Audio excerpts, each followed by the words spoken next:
It's time to chill out and get ready for a mediocre Q&A live stream. If you're old enough, grab yourself your favorite adult beverage, and if you're not, stick with apple juice. Put your feet up and relax. If you have any questions, feel free to ask them in the chat. And now let's cue up the intro music.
Hey everybody, welcome to the HVACR videos live stream. I'm going to kind of intro this a little bit different. I want to start out with a little intro because we have a lot of new people to the stream and to the channel. My name is Chris. I'm an HVACR service tech here in Southern California, and I make these YouTube videos to just share the little bit of knowledge that I have with everybody else. I also do these live streams to kind of answer the questions that I get from the videos that I post, because I do a lot of I get a lot of questions, I should say, between the Instagrams, the Facebook, the YouTube comments, and emails. So, you know, I kind of take the best of the best questions, the ones that I get the most often, and try to address them on the live stream. So I have a couple things that I want to cover as usual. I start out with a list of things that I want to talk about, just a list of questions, talking points, I guess you can call them. And then I also get to the chat. We have a live chat for those of you that are watching this after the fact. If you come to the live show, there's a live chat going on too within YouTube. And I kind of answer questions within there too. So for those of you that are in the live chat, hey everybody, how you doing? Merry Christmas to everybody that celebrates that. Here in the States, for the people that aren't around here, Christmas is in a couple days. Well, I guess not just for the States, it's for the countries or whatever that celebrate Christmas, but you guys get what I'm trying to say there. So, but anyways, so we're going to get to this right now. So, I see a lot of familiar faces in the chat. Hello to everybody. How you guys doing today? I'm, in support of my good friend from up north. I'm wearing my V-neck shirt just to support my buddy Joe, because he gets a lot of flack. If you guys don't know who Joe is, I'm just messing with him. I was kind of joking around. Joe's from the Overtime Show. We got a lot of the Overtime guys in here too that are always inside this chat. So the Overtime Show is Friday nights at, correct me if I'm wrong, guys, 6 p.m. 6 p.m. Let's see. Yeah, 6 p.m. Pacific, 9 p.m. East Coast time, I think is what time it is. Hopefully I didn't butcher that. It's on the HVAC Shop Talk channel. So definitely check that show out. Let's see. We got a lot of people in here right now. Oh, yeah, today is Festivus. That's right. That's the fake Christmas holiday from Seinfeld, right? That's going on in the chat again for those of you guys that don't know. For those of you that are watching this in the recap, you know, you're going to see me constantly interacting with the chat. That's why I encourage you guys to come to the live show, because then you can interact with me and, you know, go through all that. So as usual, guys, the guys that are in the chat questions, throw them in caps lock. I'm going to go through my list of stuff, and then we will definitely get to some of your guys' questions, okay? So we're going to jump right into it. I had 2 videos that I released since the last live stream. The first one was, actually, I don't remember in what order, but I'm just going to discuss the videos. So I'm going to talk about the Ike HVAC. Thank you very much for that super chat, man. I really appreciate it. So the first video I want to talk about is I had a little Delfield reach-in cooler that I had a leak in the pan chiller section, or cold rail section, okay? That was a very interesting one, because I went ahead and took the box back to the shop and dissected it, cut it open, cut the pan chiller off. I've never done that before, but I was always kind of curious myself as to how Delfield put their pan chillers together. Now, I have built those units before with a stainless steel shop that I work with, where they'll fabricate them and we'll make a cold rail.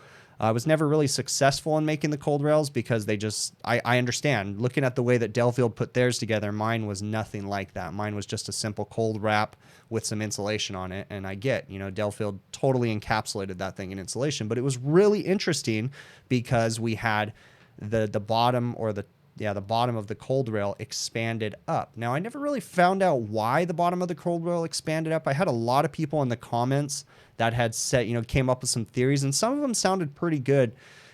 The most common theory that I had in the comments was that the refrigerant leak, because there was a refrigerant leak in it, pressurized that cavity and popped the cold rail up. But the problem with that is that there was a pressure relief device held on by a little plastic cap that I just can't see that pressurizing with refrigerant. I just can't see that pushing up the metal inside there. My theory was that maybe the temperature controller had stuck, and maybe the glycol mixture wasn't correct. I kind of regret not testing the glycol with a refractometer. I probably should have done that when I'd taken it out. But if you guys haven't, do me a favor and go watch that video, and you guys will totally understand what I was talking about. But yeah, I definitely pulled that thing apart, and it was interesting the way that it went together. So in talking about that, I want to go into a little topic that I have on my list right now, and that's how to approach technical support, okay? Because I called technical support on that box, but I went through a lot of tests and steps before I made the decision to call technical support. Technical support of any manufacturer gets tons of phone calls a day. There's no need to call them for simple stuff. Hey, what happens if my gasket's not working? I mean, you don't call them for simple things, okay? And when you do call technical support, I strongly urge you guys to make sure that you have all your ducks in a row. So I had a cold rail leak, and I had a feeling, because I didn't know if they were going to warranty the box or not. And in the end, they did not warranty the box, to my understanding, but the customer buys direct from them, so I don't know exactly what happened. But my understanding was that box was a couple weeks out of warranty, and they didn't warranty it. But anyways, I digress on that one. But before I called technical support, I went through all the steps on that unit. I checked the refrigerant pressures. I checked the temperatures. I came up with the whole list of things. So that way, when I did call technical support, I wasn't wasting their time. Okay. I had everything in a row, and I literally said, hey, I have a leak in the cold rail. It's verified. Here's how I verified it. I isolated the top section, pressurized it with nitrogen. I've watched it drop, you know, X number of PSI in the last X number of minutes. I have a video of it. I have pictures of it.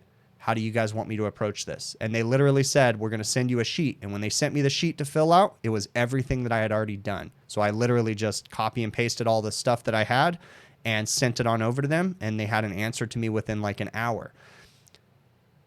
Technical support is a good resource. Now, I will say there's some tech support departments that suck. Delfield is not one of them. Delfield has a great technical support department. Even Manitowoc Ice Machines, you know, most of the only technical support departments that I've really had a problem with was Carrier Air Conditioning. And it's because, again, I'm not calling Carrier direct. I'm calling my parts distributor, and their tech support really isn't the greatest. But that's the only one that I really have anything bad to say about. Most of the other tech support departments that I've called have been very knowledgeable and very good.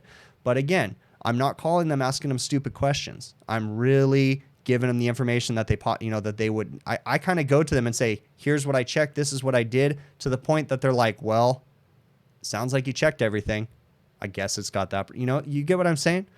You know, when you're calling and leaning on tech support, you want to have all your information ready. The same thing applies to when you're calling a service manager or someone for help. Don't call a buddy or your service manager and say, yeah, man, this refrigerator's not working. What can I check? That's a stupid question. Okay, guys? And I've said that there's no stupid questions, but there is a stupid question. When you call someone unprepared and don't have information ready for them, that's a stupid question. Okay? So have the information ready. What do you think they're going to ask you? Most of the time, when you go through a checklist of things and you get all this information prepared, you're going to present it to someone and they're going to say, dude, the answer's right there. And you're going to have it written down. So a lot of the times people give you checklists and they ask you to check things because most of the time you're going to figure out what it is before you even call them back or before you call them in the first place. Okay. So being prepared for a technical support call, whether it be to a service manager or a manufacturer, whatever, is very important. Okay. That's one of the biggest pieces of advices that I can give you guys is just be prepared. Collect all the information that you could possibly think they need.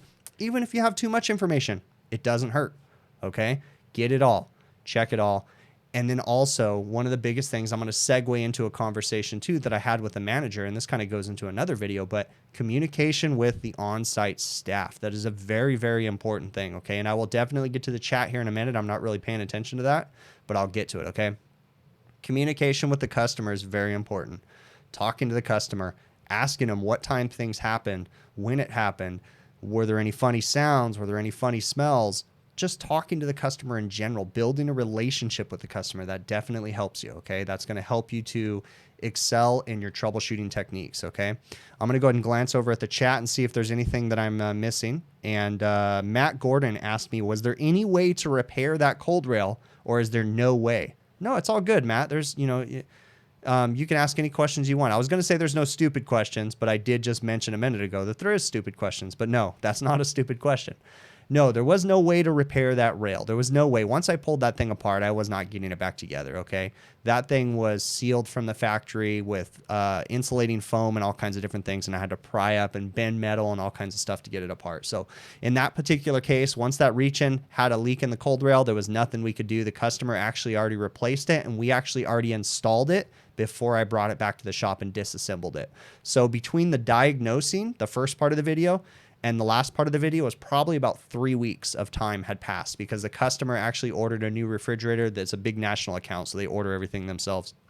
They had ordered a new refrigerator, and I had sent a technician out to go install the new refrigerator already, so their refrigerator is already working. And then I had him bring it back to the shop very carefully because I wanted to dissect it. In that same thing, I mentioned a few things in that video that I had some concerns because there was a big hole in the back of the box where a tech screw was. A tech screw was a little long, and I was kind of concerned. I was a little bit nervous that maybe we put a screw too long and pierced the back section. I never found out why on the back of that box there was pink, what looked to be like glycol. I never found out what it was.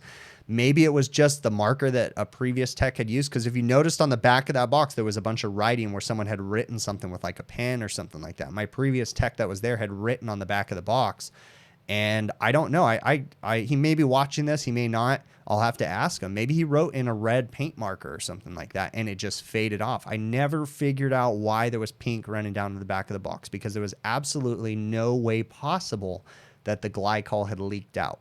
I had originally thought it was a leak from the glycol, but no, that was not the case. And the glycol was super pink, meaning that it didn't even look like it was diluted down very much. So it was a mystery. I never really found out what caused the unit to swell up in the way that it did. So, all right, let's see what I'm missing in the chat here. Yeah, HVACR Heatmaster, you said you thought it iced up and the ice was as hard as a rock and expanded. That's kind of my theory too. I'm thinking maybe the glycol mixture. I really wish I would have tested that glycol mixture with a refractometer, but I didn't before I got rid of it. I really think that maybe the temp control had stuck and the liquid solution in the top, which would have been a mixture of glycol and water, froze and possibly expanded, because the only thing that could lift the metal the way that it did, and it wasn't just like the metal was popped up. I mean, it popped the creases up. So it had to expand with extreme force to be able to pop those creases up. My theory is that it froze underneath there, the solution of some sort. Now, I don't know if a temp control stuck or what happened, but it's one of those things I'll never really understand unless I ran into the same situation again, possibly, you know? So who knows? All right, let's see what I'm missing here. Hey to everybody that's coming in. Let's see. What's my opinion on the industry driving down restaurant PM prices? Ryan Tanner. That's an interesting question. So, in general, I deal with I deal with big restaurant chains. So in general, obviously, they're concerned about the bottom line. They're concerned about driving costs down, okay? So they're always looking for a lower preventative maintenance price if they're doing a preventative maintenance. And it's just one of those things. When you deal with corporations, you have to understand. Now, that doesn't mean you have to lower your prices, but you have to understand they're going to do everything they can to save money, all right? Even sometimes they may even go with other companies that are cheaper than you. So you have to stand strong and hold to your own. If you believe in your pricing schedule, then you need to stick to your pricing schedule. As far as preventative maintenances, most restaurants, the big national chains, are getting rid of their preventative maintenance programs. There's very few of them. So I deal with one giant chain that's nationwide, actually worldwide. And they don't do preventative maintenances at all. They used to have a filter changing company. They may still have a filter changing company that changes filters, but I think that's about it. They eliminated preventative maintenances many years ago. I still deal with some bigger chains that still do preventative maintenance. Terry, thank you very much for that super chat, dude. But you know, it's just the trend right now. Casual dining in general is hurting. A lot of people aren't going to casual dining. The market is getting saturated with fast casual restaurants like Chipotle's and Rubio's and different things like that, where you can be in and out really quick. And it's not so much like the big fancy casual dinings that were of the 80s and 90s. Those are kind of dying off. So they have to do something to save money. So they cut the preventative maintenances, and it leads to all kinds of other problems. So as far as them pushing down the prices, there's really no winning with that one. You know, preventative maintenances, I mean, I don't give away a preventative maintenance for free as far as my company goes, but preventative maintenances, you don't make top dollar for a preventative maintenance. It's more or less a way into the restaurant to be able to, depending on your integrity, to be able to be in the restaurant when something breaks. Now, there's some companies out there that just want a way in the door so they can, you know, I don't want to point fingers, but there's some companies that, you know, don't really take care of the restaurant and create bigger problems than there really should be. But if you're an honest company, a preventative maintenance is a way to get into the restaurant. Yes, you're not going to make your top wage, your top hourly rate, all that stuff, but it's a way into the door. So that way you can be the person that they're going to call when something breaks. So if I have to discount a little bit to go change some filters and have a tech there that can make recommendations to say, hey, you've got contactors that are going bad. Hey, you've got pulleys that are going bad. Hey, et cetera, et cetera, et cetera. Then I can sell them my service at full hourly rates, you know, and it's just kind of that, you know, thing you got to play with. Okay. So it's kind of a game you got to play when it comes to that. And depending on the restaurant chain, you know, it's a whole thing. I'm not going to go into the business side of it, but it's definitely a fun game. And I'm being sarcastic when I say fun. Terry, you asked me, what is the best wireless probes on the market for the money? Okay. So here's the deal. I have only ever used one wireless probe, and that is the Fieldpiece. No, I take that back. I lied. I've used two wireless probes, the iManifold system and the Fieldpiece JobLink probes. Okay. The iManifold system was revolutionary. It was amazing when it came out. Unfortunately, I'm not a fan of the new app, but I'm not saying that the probes are bad. They're still great probes. They have great sensors in them. It's just lately I've been using the Fieldpiece probes, and those are my go-to probe. Okay.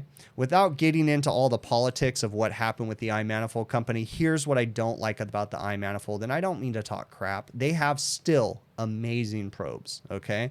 But the software, just not so much. So for me, if I had to recommend anything, I would recommend the Fieldpiece JobLink probes. Now, I will say I have never used the Testo Smart Probes. I have heard other people's reviews on the Testo Smart Probes. So I'm not a fan of Testo. I have used some of the Testo products. And again, I don't like to talk crap on people, but I just, whenever I have opened up like the Testo app, it just seems like it wasn't made for America, if that makes sense. The units and different things, yes, you can change them to standard units and inches and, you know, all that fancy stuff. But it just doesn't seem like it was really made, and it doesn't seem like it's tailored towards the United States. So being that I'm in the United States, I really like the Fieldpiece products, okay? Fieldpiece has been my go-to. My office is like 45 minutes away from the Fieldpiece headquarters, and I actually work closely together with them. So maybe I'm a little biased, I don't know, but I prefer the Fieldpiece JobLink probes.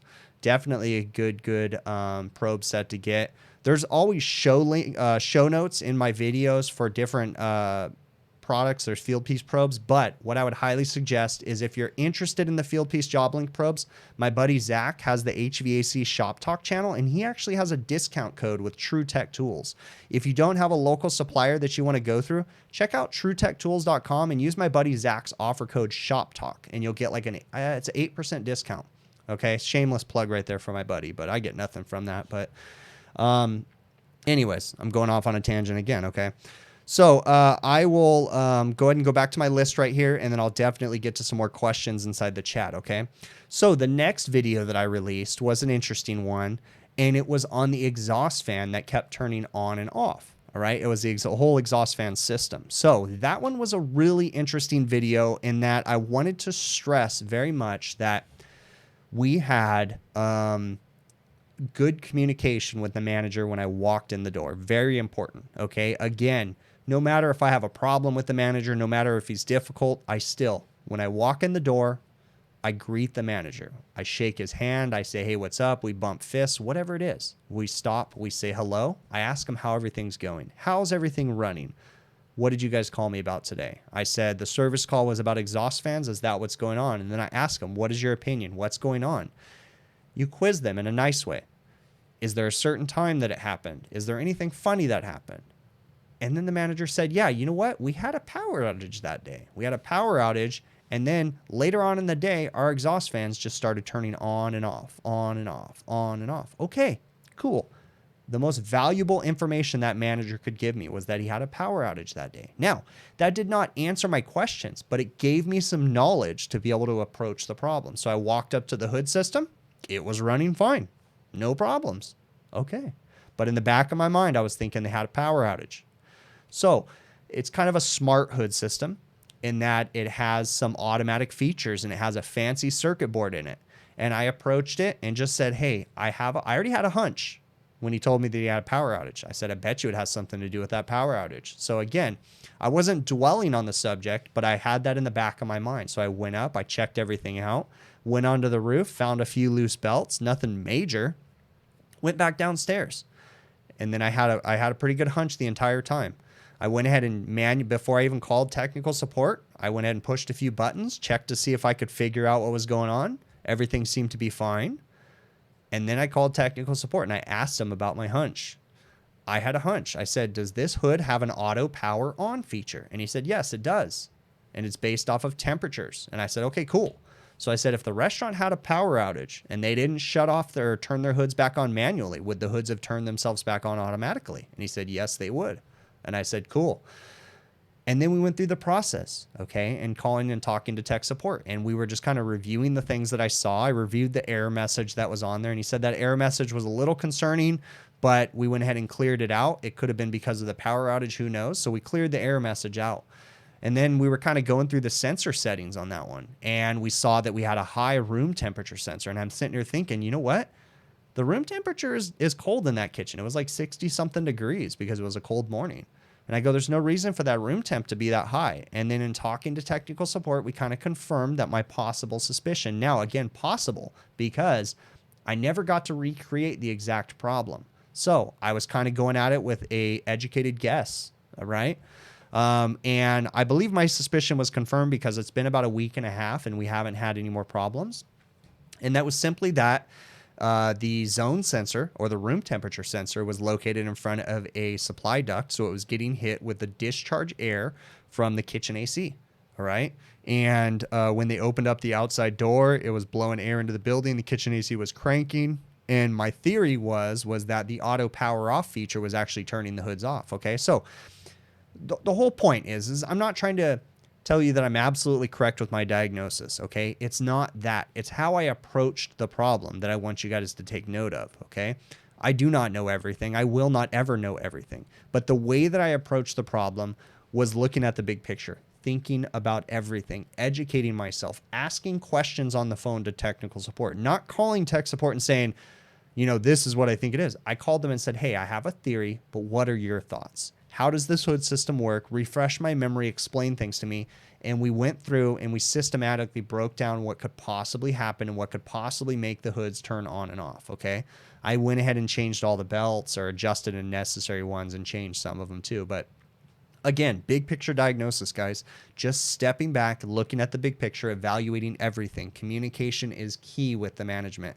Now, there's another thing to understand too. How far is too far when it comes to big picture diagnosis? Because there is a point when you're, and I have a good question about this. My buddy Sterling from over in France actually asked me this question. He says, you know, what's the difference between a gut feeling and OCD or just obsessing about something? All right. Tommy 6312. I will get to your questions. Thank you so very much for your super chat. That is an amazing super chat, dude. I will get to that right now. Okay. So my buddy Sterling asked me, you know, how far is too far and what's the point at which you're just obsessing about something versus double checking something? And he's asking in question to my comment at the end of the exhaust fan video where I was talking about double checking yourself, triple checking yourself, and trusting your gut to make sure everything is back on. And that is a great question. And in honesty, Sterling, dude, I don't know. I have discounted hours off of bills that I have billed because of my obsession, because I have driven back up to a customer's location after I left, an hour-long drive back just to make sure I turned something on, because when I called them, they couldn't verbalize over the phone whether or not it was working properly, and I just didn't trust it, and I just didn't want the call back. So I'm going to err on the side of my OCD and obsess about things versus I'd rather waste my time than look bad in the customer's eyes. I'd rather lose a little bit of money on my hourly wage than look bad in my customer's eyes, because the customer's perception of you is everything. Okay. So hopefully I kind of answered your question there, Sterling, and that I'm going to obsess about it and make sure that I go back on my dime just to make sure that everything is good until I feel comfortable enough to know that when I say I shut or turn something back on, I turned it back on. Okay. So hopefully I kind of answered your question there, bud. So Tommy, that amazing super chat, you asked me a question. You said you don't know much about refrigerants, but you saw a video where I vented R290 in a building, and you're just curious about how different refrigerants affect health long term as an HVAC technician. First off, this is going to be kind of morbid, and I probably shouldn't say this, but I am pretty darn sure that I'm going to die of some sort of a cancer because of refrigerant inhalation. Okay. Inhaling refrigerants. It's one of those things. I hate to say it. It's a horrible thing, you know, whatever. It is what it is. I've been around many things that I shouldn't be around, you know, ingested some things I shouldn't have, you know, breathed in, that kind of stuff. Ingested's not the right word, but so as far as venting R290 refrigerant, first off, if you don't know anything about refrigerants, there's only a handful of refrigerants that we can legally vent into the atmosphere. R290 happens to be one of them. CO2 is another one. Water is a refrigerant. Technically, we can vent that into the atmosphere. Nitrogen, it's technically a refrigerant. We can add that into the atmosphere. Majority of the other refrigerants, we actually have to recover the refrigerants and dispose of them in a proper way where we put them in a special tank and we send them off to be disposed of accordingly. Now, whatever the manufacturer does once they dispose of them, I have no idea. Supposedly some safe, eco-friendly BS stuff. But R290 has been deemed legal by the EPA, the Environmental Protection Agency. That is a federal agency in the United States. And they're saying that R290 can legally be vented into the atmosphere. There is nothing supposedly dangerous about it. R290 is basically like 98% pure propane. It has no additives added to it, and it's supposed to be super clean propane. So what are the health effects? It can't be good, all right? But when I vent the charge of an R290 refrigerant, currently in the United States right now, we have a charge limitation of 150 grams. That is like 5.67 ounces of refrigerant. That minimal amount, I don't think is really going to make a big effect on it's not going to make it like a toxic thing to breathe in. I mean, obviously, if you're in a confined space, it's not something you want to breathe. In a perfect world, whenever you're venting an R290 charge, you obviously want to take the unit outdoors, but sometimes you just can't. Sometimes you have to do it indoors. And I'm not too concerned about it, but it's just one of those things. So hopefully I kind of answered your question there, bud. And I'll definitely get to a couple more of the questions here. All right. And let me see. Let's see. Canmore Refrigeration Rookie. You said your father was an HVAC guy, and refrigerants have chlorine, fluorine, and hydrocarbons. Yes, they do. Yes, a lot of refrigerants have nasty chemical components to them, so they are not safe to be breathing. It's definitely something you want to make sure that you recover the refrigerants properly and dispose of them properly, okay? All right, let's see what else we got. Any questions, guys? I'm going to pay attention to the chat for a minute, and then I'll definitely get to my list. Again, guys, questions, put them in caps lock. Nick64, most expensive job. Very good question. That line set job that I did very recently where I changed the line set, that was a pretty pricey one. That was pretty ridiculous. I can't name the price, but I was a little embarrassed when I came across the price for that one. It was quite up there, so... let's see what else.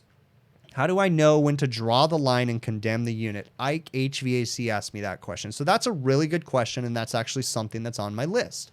So I got a question the other day too that's very similar to yours, Ike, and it simply said, why are you fixing these units?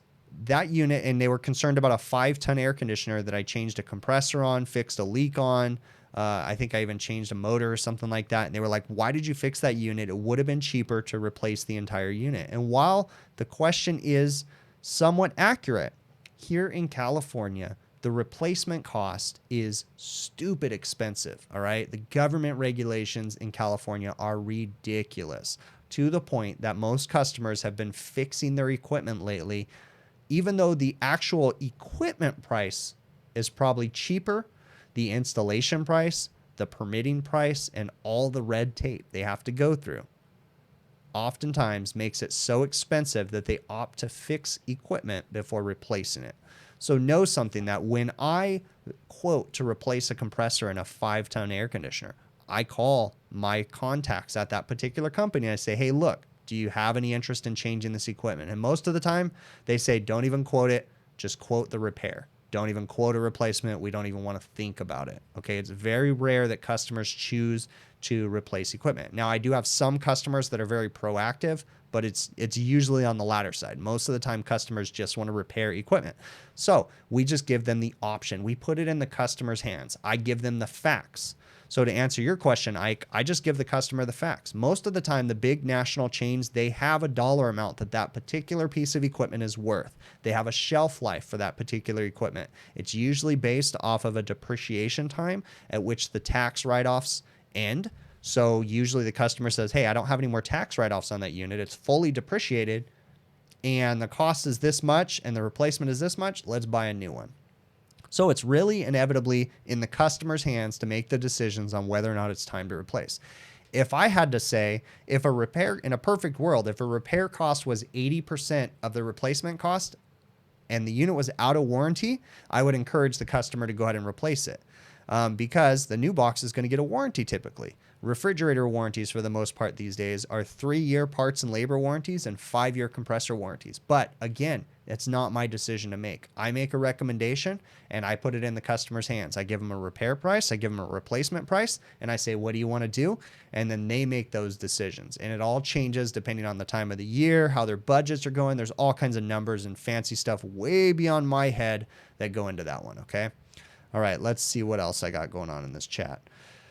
Okay, why are beacons so garbage? Matt Gordon. So I honestly have never worked on a beacon system, but I have worked on the QRC system, which is a dumbed down beacon. Okay, the beacon system is a Heatcraft manufacturer control system for their evaporator coils. It usually communicates with the condensing unit on the roof, communicates with the evaporator downstairs. It has a central human interface, and then you have some features on setting stuff up. Now, I have worked with the QRC system, which, like I said, is a dumbed down beacon system. So it usually doesn't have a user interface. It doesn't have any communication with the roof. The QRC simply has a circuit board in the evaporator, an electronic expansion valve, and a couple sensors. And it acts as the temp control and the valve controller. I honestly haven't had too many problems with the QRC system besides some sensors failing. So I really have nothing bad to say about them. I have heard some headaches and negative stuff about the beacon system. But again, I will say that majority, and I'm not dogging anybody on this, but majority of the manufacturer's problems typically are because of installation errors, okay? But again, I have no experience to completely talk about the beacon system, okay? So let's see what else I got going on in here. Storm, you've seen a few videos claiming improper installation was the cause of the failure. If that's the case, how does the unit run until then? That is a really good question, and that segues into another question too. So improper unit installation, a lot of times stuff is installed incorrectly. Like for instance, in my exhaust fan video that I just released, where we had a zone sensor or a room temperature sensor that was installed in the direct path of the supply duct.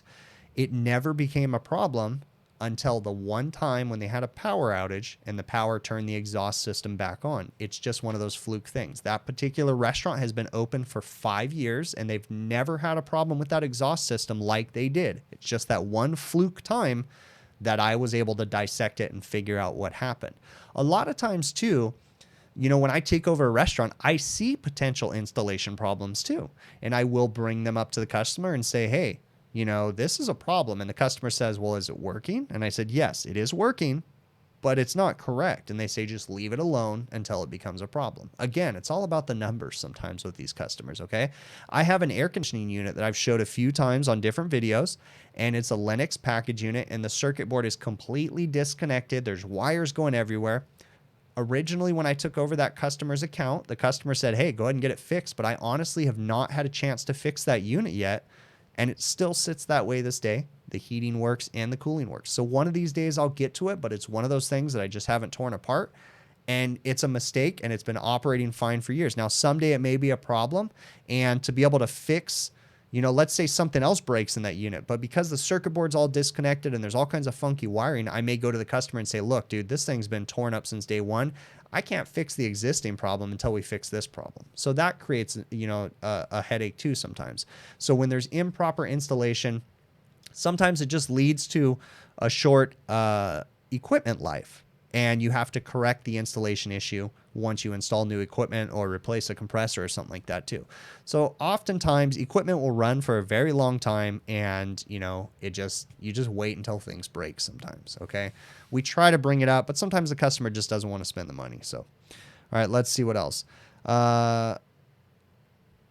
Yeah, exactly. Kenmore Refrigeration. He mentioned something about 30 pounds of negative pressure. Now, again, that 30 pounds number, someone else came up with that. That was for a different video, but I did mention that. So, all right. On a compressor burnout, what is the proper procedure to go about besides replacing the compressor? So, great question, Anthony.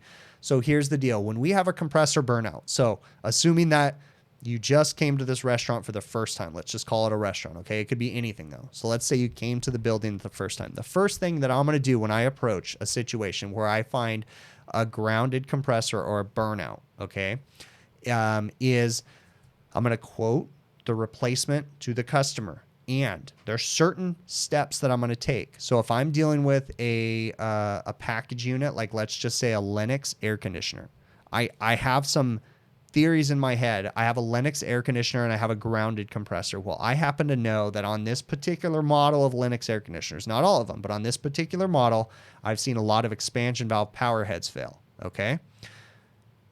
And then I have a grounded compressor. I say, okay, you know what? That model has an issue with the expansion valves. We lose power heads because the way they run the sensing bulb for the power head, it rubs out on something. Okay. So when I change that compressor, I may go to the customer and I say, look, we need to change the compressor. I'm going to suggest we replace the expansion valve. I'm going to suggest we put in a suction line filter dryer that's a high acid core. And I'm going to, suggest that we change a liquid line filter dryer with a high acid core.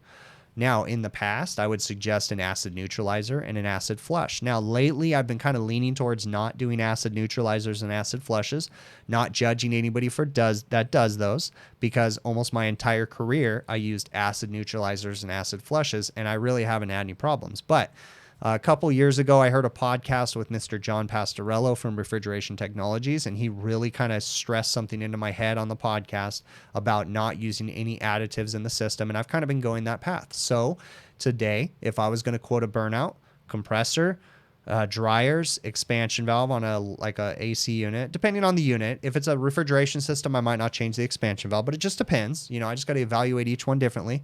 You're probably going to get a new compressor contactor. You know, there's some things in there that's like, hey, I got the system open, I got the system off, contactors constantly fail. We'll verify if it's bad, but I might quote for a contactor. And then, very importantly, I'm going to let the customer know that this quote is only to repair the bad compressor. This is not to diagnose the problem. All right. And I'm going to tell them I've got either extra hours in this to diagnose the problem, or we can quote a diagnosis after the fact. But my quote typically is going to be blatant and honest and tell the customer, look, I got to fix this compressor before I can diagnose why it went bad. So you're going to spend thousands of dollars, whatever it is, to replace it.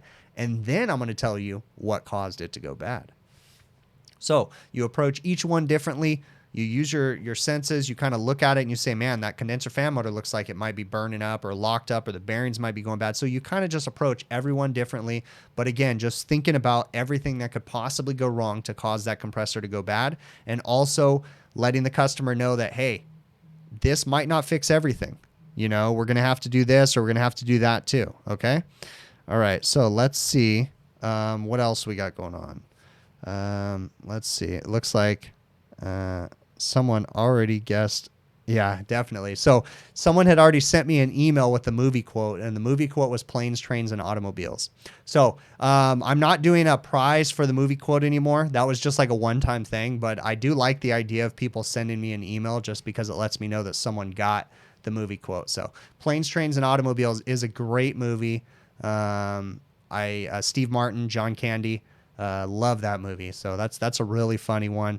It's kind of funny too, because they kind of did a cheesy remake with David Spade and Chris Farley many years later called Tommy Boy, but it was nothing compared to Planes, Trains, and Automobiles. Great movie. So for those of you guys that are wondering what the heck is going on, in the chat, I always have a movie quote where I usually give like 3 or 4 hints to a movie with quotes, and I always just try to see if anybody can guess it. So, all right, let's see what else. What is my preference for compressors? Scroll, Bristol, etc. Okay, so scroll compressor is made by many people, Ike. Copeland makes a scroll, Bristol made a scroll, Tecumseh made a scroll, Danfoss makes a scroll. As far as compressor brands, though, I like Copeland and I like Tecumseh compressors. I mean, I've seen Bristol's last forever too, so I really have no preference when it comes to compressors. I will say that, you know, I'm probably a little less likely to trust a Tecumseh scroll compressor because Copeland scrolls, I've dealt with them for so many years. But I mean, you know, I really got nothing bad to say about any of them. So, all right, I'm going to go ahead and get to my my things on my list of stuff to talk about here real quick too. So, all right, I covered that. Great question I had. Someone had asked me, and it had to do with my exhaust fans keep turning off video, and they asked me about circuit boards versus mechanical controls when it comes to exhaust fans. So circuit boards versus mechanical controls. I am an old school person. It's much easier, in my opinion, to diagnose mechanical controls. So if you have a plain on-off switch that controls a motor starter or a set of relays, it's much easier to diagnose versus a circuit board that has logic to it. In my situation with the exhaust fan video that I had, it had something to do with the circuit board logic that was potentially turning the unit off. Yes, we had a sensor placement that was bad, but it was the circuit board logic, the automatic on and off feature, that was a little bit more difficult to understand what was going on. Now, I understand the importance for automation and auto on, and it's like safety features and circuit boards and all that stuff. It's all great, right? I get it. But it's just, from a mechanical standpoint, it's much easier to diagnose a power switch, a relay, and a motor starter. You know, boom, boom, boom. One works, one doesn't. You know, there's no logic inside there. So while I totally understand the need for a smart hood, it's safer, it has auto-on features, but it also has gremlins that can create problems, that give you headaches, da-da-da. Okay, so my preference is old school mechanical, but I'm old school. So, all right. Great question that I had. And it was about altering factory specifications. Now, this wasn't on an old video, and it was one that I had talked about where I bypassed an entire hood system with a bunch of mechanical controls. Ironically, it was a smart hood system, and the customer decided that it was too expensive to fix, and they wanted us to bypass the entire system and put in mechanical motor starters and switches and relays and all that good stuff. So someone had asked me, what's the legalities of bypassing that system? That is a great question. That is a gray area right there, because I know that I set that system up correctly. I know that it'll work properly. I know that I set it up to follow all proper fire codes. But did I change the UL listing by bypassing the smart hood system? And yes, theoretically, I did. I bypassed the smart hood system. I installed conventional controls, starters, contactors. Yeah, I guess that's a problem, bypassing components or changing a unit from original manufacturer specs. You are changing the UL rating. You're pretty much voiding the UL rating, and you're setting yourself up for a liability. So that's a whole thing, Things are changing these days. Again, I'm more of an old school person, so it's one of those things where I did it for the customer. We hope that nothing ever bad happens, but I mean, the way that I wired it and set it up, it shouldn't. So it's one of those things.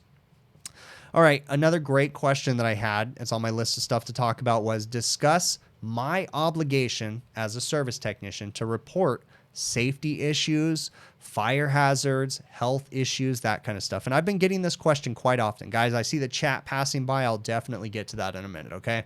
So I have several restaurants. First off, if you do any work in restaurants, you're going to realize that there's all kinds of safety things. Like, for instance, I showed a electrical room that was just packed full of crap. That is so common, it's not even funny. Terry, thank you very much for that super chat, man. I really, really appreciate it, okay?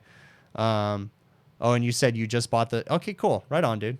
Can I put an access key? Yeah, you can definitely put an access key on them. CPS makes an access key. You can get it from True Tech Tools. So definitely do that. When it comes to blocked off mechanical rooms, when it comes to grease that's on the roof, that's a potential fire hazard. When it comes to food being left out, that's a health hazard. What is my obligation as a service tech? That is a gray area too, because if I go around reporting every restaurant that has safety issues, fire hazards, health hazards, I'm not going to be working very much longer. But on the flip side, if I don't report a problem, I'm liable. So it is a double-edged sword right there. Okay. So typically, what I try to do is if I find a restaurant that has severe health violations and I mention it to the manager and they don't choose to take care of it, I will usually, after many warnings, I will usually separate myself from that particular customer. Now, when I show an electrical room that has some crap blocking the breaker, yeah, I get why that's a fire hazard. Yeah, I get why but that's not a 911 for me, dude. I see so many electrical rooms that are full of crap. I'm not going to report something like that. But, if I saw a restaurant that had a massive fire hazard and I thought human lives were at danger, sure, I would protect the customer. I would protect the patrons of that restaurant, and I would bring it up to management or corporate. I have never reported anything to any authorities, but if I ever deem something so necessary, I would definitely report it, okay? Joe, thank you very much for that super chat. And guys, I already talked about Joe's channel, but definitely check out Joe's channel, okay? I was joking with him that I was going to plug his channel, but Joe is part of the Overtime crew, just like I had talked about in the very beginning. 716 Appliance Guy, dude, thank you very much for that super chat. That is amazing super chat. Thank you very much. But what I want to do is I want to go ahead and plug my buddy Joe's channel, and I know you didn't super chat for that reason, Joe, but I'm going to go ahead and plug your channel. Guys, check out Joe's channel. He has a YouTube channel called HVACR North. There's his link right there. Joe is part of the Overtime crew. There's a bunch of cool guys on the Overtime crew. Justin, Adam, Joe, and Bill, and Zach are all part of the Overtime crew. Really cool guys. They all have the HVAC Overtime show on the Shop Talk YouTube channel. If you guys, I'm sure you guys are all subscribers to that channel, but if you aren't, I'm going to put a link in there right now. Definitely check out the Overtime show. Again, I mentioned earlier, and hopefully I'm not stepping on my toes, 6 p.m. Pacific time, 9 p.m. East Coast time. Friday nights is the HVAC Overtime show, so definitely check that out, okay? All right. Let me see what else we got going on in the chat before I go back to my stuff. What is the longest install or service repair that I have ever done? Kevin Bratt. Hopefully I pronounced your name correctly. What is the longest install? That is a really interesting one. I would say, I can't think of one in particular, but I would say the longest install or service call. Service call's probably been like 12 hours. Probably like a big walk-in freezer compressor replacement in the middle of the night or something like that. I think I have one of those videos in the very beginning of my channel. That was probably one of the longest service calls. And then, you know, like a job in general, maybe like 2 days or something like that, where we, you know, went home, took a break, and then got back to it. Adam, dude, Merry Christmas, man. My buddy Adam from the Overtime Show. Thank you very much for that super chat, man. You are the man. You guys are awesome. I really, really appreciate these, okay? What's my preferred method of finding leaks and why? Storm, great question. So right now I'm currently working on, that segues into another thing. I'm currently working on a new YouTube channel. It's called HVACR Tools. There's a link from the moderator that's popping up all the time, the moderation program that I use. But I'm going to be doing tool reviews on that channel. So I'm working on testing out some different tools. So currently I use a DTEC Select leak detector. I really like my DTEC Select leak detector. It's done me very well for many years. I've always been curious about an ultrasonic leak detector, so I'm investigating an ultrasonic leak detector. Potentially might try one out. So that is something that I want to do. I have some friends or a buddy that is using an ultrasonic right now, and I will definitely okay, cool. I will definitely I got distracted my phone right now because it was a Facebook comment, so it's kind of funny. But I will definitely be reviewing leak detectors. So right now at this point, though, electronic DTEC Select, and then I'm gonna, once I find the leak or get the general area, I'm gonna follow up with the Big Blue leak detector fluid by Refrigeration Technologies in the spray bottle, and then I'm gonna figure it out from there. Okay, so hopefully that answers your question for you. Nathan Peterson, dude, Merry Christmas, man. Thank you very much for that super chat. That's awesome. Okay, you're awesome, bud. All right. Let me see what else I'm missing in here. Okay, guys, throw your questions in caps lock. I'm going to go ahead and get to some more of my stuff on my comments or my list of stuff to talk about. Safety precautions, guys. I'm going to tell you guys a little story. I am not the safest person in the world, and I have to say that this YouTube channel alone has made me become much more safety conscious. And it's because I get my ass lit up by the comments when I don't follow safety procedures. Everybody's human, guys. I'm not perfect. I make mistakes all the time. All right. But I have learned that, you know, from people pointing things out, I never really thought anything of it. So for instance, in my video where I dissected the pan chiller, I grabbed out a cordless grinder with a 4-inch blade on it, and I cut the top of the box off, and I had the guard on there. Guys, I have to tell you something. Up until the last 2 years, I never had a guard on my grinder. I never really thought anything of it. But it is extremely dangerous when you think about that kind of stuff. Same thing. Now, YouTube has made me so much more safety conscious because I think, man, I'm an example. When I make a video, I have to show somewhat proper practices. Now, I'm not a crazy extreme person, okay? I still stand on the top of a ladder. I still, sometimes my ladder doesn't extend 3 foot past the roof, all that fancy stuff, okay? I'm not perfect, but YouTube has made me much more safety conscious, and it's rightfully so. We need to be able to go home at the end of the night, guys. I mean, can you imagine if you didn't go home because you were using a 4-inch cordless grinder and it hit you in the head and killed you? I mean, that sounds unrealistic, but guys, how stupid would that be if you didn't go home because your grinder didn't have a guard on it? Like, that's pretty ridiculous. And I was an idiot for not using a guard on my grinder for many years. Simple things like that, guys. So YouTube has made me better in that it holds me accountable because I have to remember that I've got other people watching these videos and I need to make sure that I'm following proper safety practices, guys. So I'm not perfect, but I definitely try. To be better, I should say. So how much superheat change if one full turn on a TXV on a Sporlan valve? Hashim, that's a great question. I don't know that number off the top of my head. I do know that there is actually a calculation that Sporlan has that'll tell you an average adjustment. So if you change it one full turn, it does this much, but it really depends. Okay. So I don't have that number off the top of my head. What is the stuff behind me? Well, there's all kinds of stuff, guys. Obviously, the little models of the cars, those are Legos that my daughter has made for me. My daughter really likes to make Legos, my youngest daughter. And I buy those because I really like those. And then she's like, I'll build them. So she built me a Mustang. Actually, the Beetle's hers and the Volkswagen bus is hers. They're all hers, but I usually buy them so that way she can build them for us.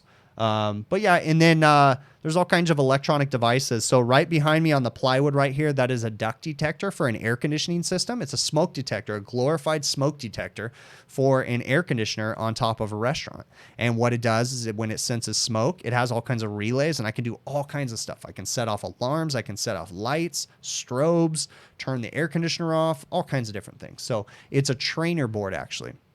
One thing I want to point out, for those of you that are new to the channel, guys, this YouTube channel, the whole point of me making these videos is for my own employees. I started making these as a training aid for my own employees.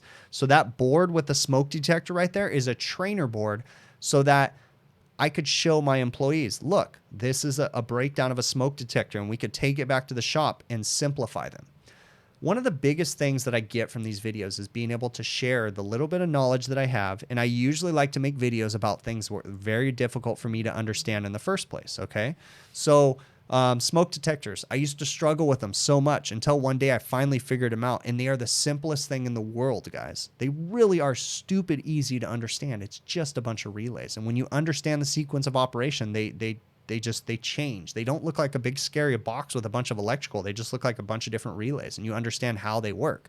So that's why I make these videos. That's why I made that training board, was for my employees. And then I decided to share them with you guys. And here we are today. All right. I still make these videos. I still encourage my employees to watch them. I still get questions from my employees. And we just try to share that little bit of knowledge. And then there's all kinds of other stuff. There's some old tools over here.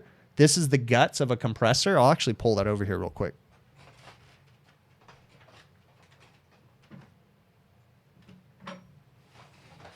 This right here is a scroll assembly for a scroll compressor. They actually, one way or another, fit together. And this is what the top of a scroll compressor looks like when you cut the inside apart. So I have all kinds of stuff. I dissect things for videos and different things, so that way we can explain different things. Dallas, thank you very much for that super chat, man. You are awesome. Thank you, thank you. So am I the boss? So yes, I started working for my father as a young kid, little kid growing up. My father and I still work together, and we run the company together. So my particular role is that I run the service and my father runs the office, and we just kind of work together and run everything like that. So yes, theoretically, I guess I am the boss. You know, Yeah, I am. Easiest way to say that. So, all right. Have I had customers who won't pay me after a temporary fix that they asked me to do so? I've never had it in that particular situation after a temporary fix. I've certainly had a handful of customers that have not wanted to pay me. I've had customers that filed bankruptcy on us. That was a horrible one too. That kind of steered me away from doing new construction because, general contractors, not everybody's bad, but there's enough that makes me not want to do new construction. I'm going off on a tangent there. So, and again, sometimes, guys, I run my mouth in situations that I probably shouldn't. I kind of generalize general contractors. General contractors in general aren't bad. There's just been a few of them that have pissed me off, so I just rather not do that stuff. So, you know, I'm not perfect, guys. I'm absolutely not perfect.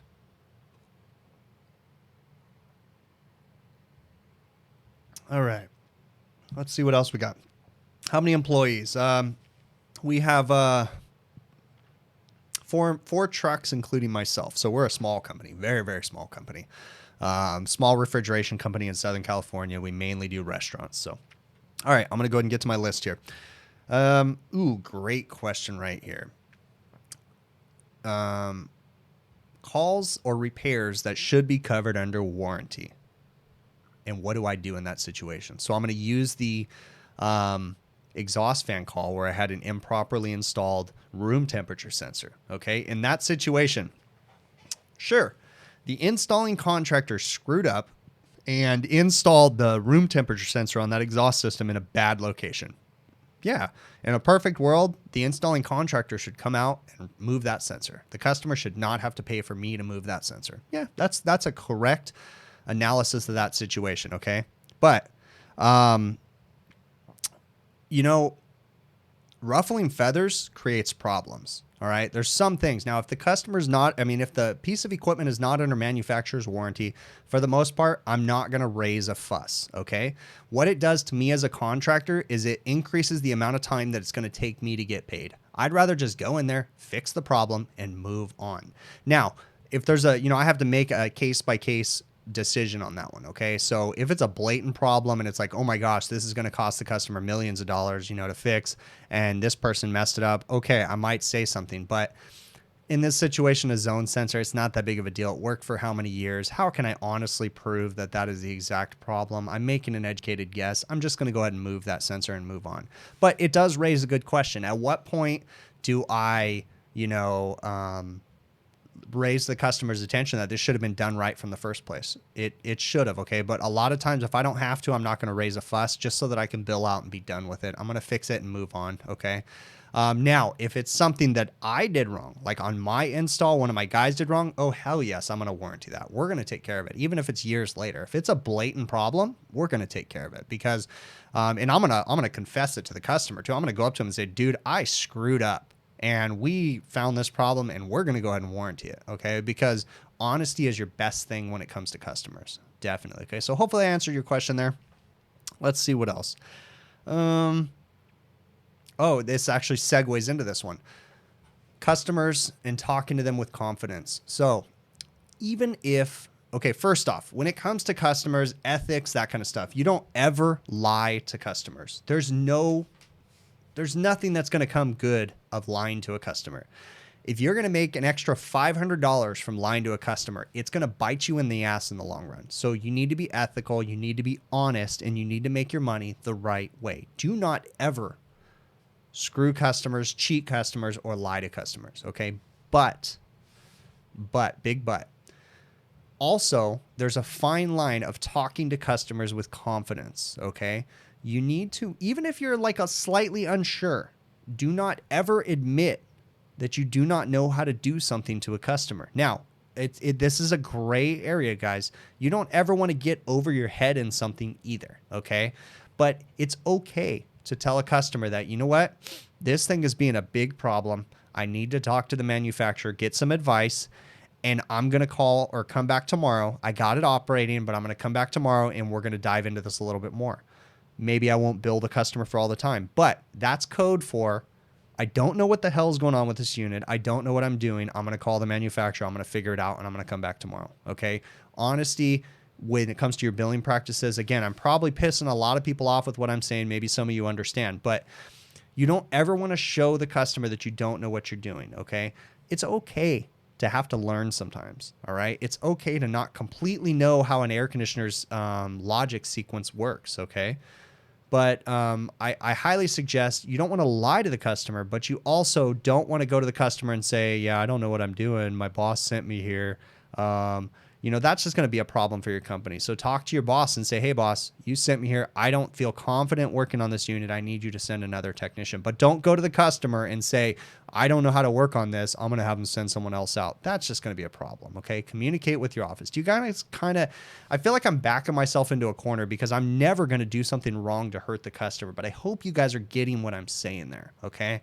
You want to treat the customer with respect. You want to be honest, but you don't want to instill that you don't understand how to work on something. Even if your boss sent you out there, you want to let your boss take care of that. So hopefully, again, I feel like I kind of went down a path that I kind of backed myself into a corner, but hopefully you guys get what I was trying to say there. So, all right, let's see what else. 3-phase disconnect. You got one bad fuse. Fix the source of the issue. Do you replace all 3 fuses? Anthony Lovato, yes. My personal opinion, I do not have I can't prove that this is what it is, but all right, if you have 3 phases of power, that means that you're going to have a 208 or 460 more than likely, okay, volt system. Let's just say 208 for sake of the stream. So you got a 208 3-phase system and you have a blown fuse, all right? More than likely, every single item in that unit is going to be 208 single phase or 208 3-phase. So if you have a blown fuse, there's the potential that the other side of that particular motor or something potentially saw some higher amps or something. Maybe that second fuse might have been damaged. So for safety's sake, as cheap as fuses are, whenever I have one blown fuse, I'm going to change all 3. Then even better, I'm going to take 3 new fuses and I'm going to put them in that unit for spare. And I'm going to throw away the 2 good fuses, right? And the bad fuse, throw them in the trash, put in 3 new fuses and put 3 spares in there. That's my personal way that I'm going to approach that. So, all right, let's see. Fake it till you make it. That's a gray area. Yes. I hope that you guys understand. I wasn't trying to say like lie to the customer. I'm just trying to say that you don't want to show them that, you know, discuss that you don't know what you're doing. You want to show confidence. You don't want to show weakness. Okay. Even if you got to go back and make a phone call. Now, you got to be honest with your customer though. Okay. You know, if you go out there and you spend 4 hours and you can't figure out what's going on and you got to go home, you know, you got it going, you got to go home and you got to come back the next day. You got to be honest with that time. You can't bill them for all that time. That's not fair. You can't bill them to go home and stare at a computer and figure it out. So I'm going to be honest with my time and I'm going to bill accordingly, obviously talking to your office, talking to them. So again, I kind of feel like I went down a dark path with that one, but I hope you guys understood what I was trying to say. So, all right, let's see what else.